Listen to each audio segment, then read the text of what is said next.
Well, hey, good day to you. This is Todd. I am a regular dude walking in the Word. We are talking about, we're in Numbers right now, and we're spending 2 episodes, and this is the last of the 2 episodes, on chapter 12 today. And this is the story where Miriam and Aaron oppose their brother Moses in leadership. We talked about yesterday how Moses operated with complete humility. And it says in verse 3 there, that Moses was like the most humble person on earth. And I would argue, too, that he was the greatest leader at that time period in history as to what he was doing, leading these people out of slavery, out of Egypt, defeating the Egyptians in the process, leading them out, several million people, out of Egypt and into the Promised Land. Not any leader can do that, and Moses was one that did that, but he did it with humility. Today I want to talk about respecting the authority God has placed on a person, okay? You've got to be a person that if God has placed a person in authority, you need to honor and respect that. And so, because in reality, you're arguing against God, okay? You're saying, I know better than God because I don't think this person should be leader in this place. And God's like in this situation, God said, Moses is the leader here, and I put him in that position. And it was wrong for Aaron and Miriam to oppose that. Aaron and Miriam were leaders also during this time, not as high up as Moses, of course, but Miriam, if you remember, she was known as kind of rescuing or saving Moses when he was born, but then you don't hear much about her. But then later on, when Moses comes back to Egypt, you hear stuff about her. But then when they go through the Red Sea, who does the worship leading there and writes a song? Well, it's Miriam, the horse and rider thrown into the sea, that song. Miriam is instrumental in that. So she has leadership potential. A leadership position, and Aaron also does. He's the high priest over all Israel, and God has placed him that, and he was like really the spokesman, and he was the go-between between God and ourselves, the people of Israel. So let's read here today. This is taken from Numbers chapter 12. Moses and Aaron began to talk against Moses because of his Cushite wife, for he had married a Cushite. Has the Lord spoken only through Moses, they asked? Hasn't he also spoken through us? And the Lord heard this. Okay, I won't talk about the Cushite wife because we talked about that yesterday. If you have questions about it, go back to yesterday's episode. All right. Now Moses was a very humble man, and more humble than anyone else on the face of the earth. At once the Lord said to Moses, Aaron and Miriam, come out to the tent of meeting, and all 3 of you. So the 3 of them went out, and then the Lord came down in a pillar of cloud. He stood at the entrance to the tent and summoned Aaron and Moses. When the 2 of them stepped forward, he said, listen to my words. When the prophet is among you, I, the Lord, reveal myself to them in visions. I speak to them in dreams. But this is not true of my servant Moses, for he is faithful in all my house.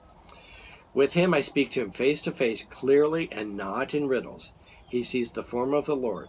Why then were you afraid to speak against my servant Moses? Verse 9, the anger of the Lord burned against them, and he left them.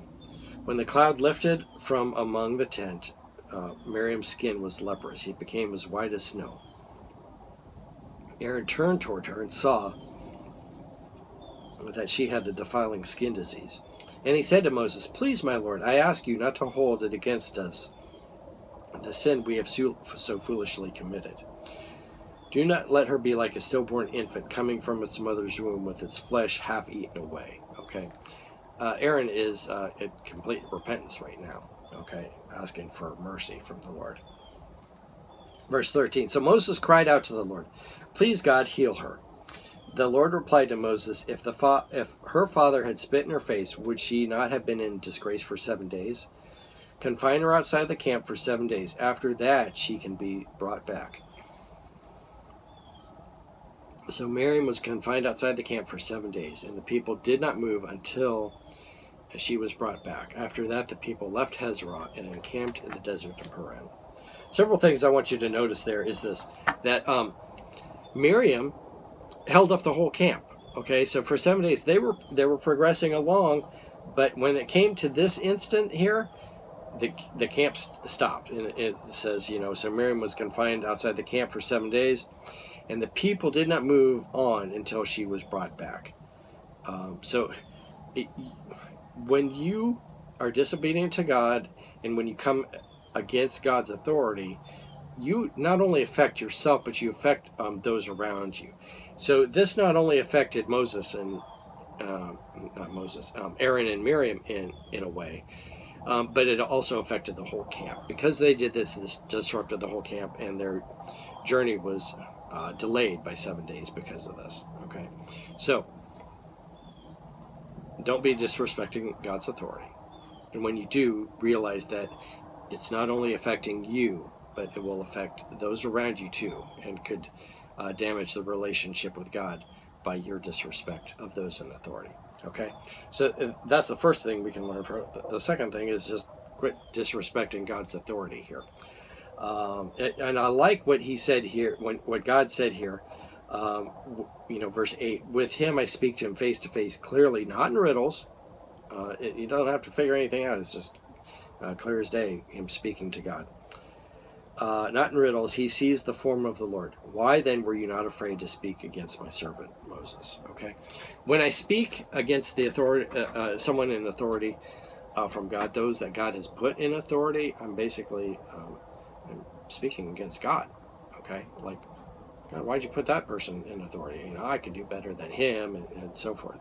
Now there are times where there's correction needs to be brought, and there's a proper channel to do that. Okay, obviously Moses, Aaron, and Miriam did not do the proper channels for that, and they just came and were opposed to Moses, and it seems like not for a real great reason, but because of who he married. So the bottom line is this today: you need to be a person that respects the authority God has placed in your life. Okay. And honor that. Okay, I won't go on much further than that, because we know who has been placed in authority in your life, who God has placed in authority in your life, and you need to be a person that honors and respects that. All right. Hey, thank you for watching. I'm just a regular dude walking in the Word, and I look forward to seeing you tomorrow as we continue our journey through the book of Numbers. Lord's blessing. I'll see you then.